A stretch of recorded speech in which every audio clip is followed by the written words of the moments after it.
Good morning, California away team volunteers. In a world where elections still happen, but the pandemic makes canvassing impossible, we are pivoting. Each of the other three California county Democratic parties we work with in Calaveras, El Dorado, and Placer have used their voter databases to identify the classic California away team voter slice. Democratic voters who are registered, but have forgotten to vote more often than they've actually voted in the last 5 years. We really need to get them to the polls in November.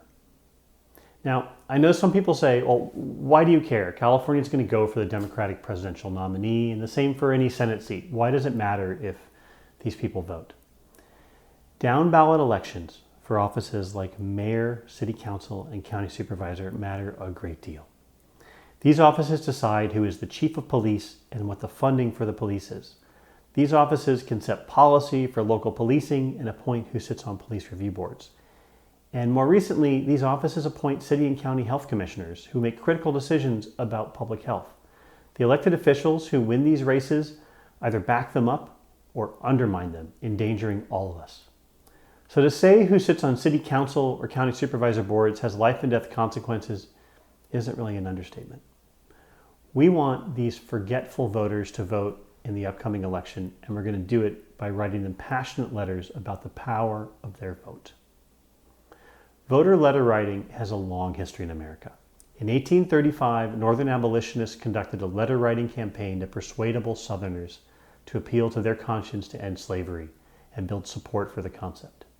Suffragists fighting for the right to vote for women used letter writing to influence elected officials and newspaper opinions. In the early 1900s, W.E.B. Du Bois' Niagara movement organized letter writing campaigns to argue for civil rights for African Americans, a practice that continued through the entire civil rights era. We will be writing letters to roughly 15,000 Democratic voters in 3 counties to help remind them to vote. They're the forgetful kind. These races do not have national attention, but they're happening right here in our state. And if they go badly, it's not an exaggeration to say that we can count the failure in human lives. So take a moment and go to our website at www.calawayteam.com and pick up your packet of 10 letters. We'll give you everything you need to make a difference in local elections in California from the comfort of your own home.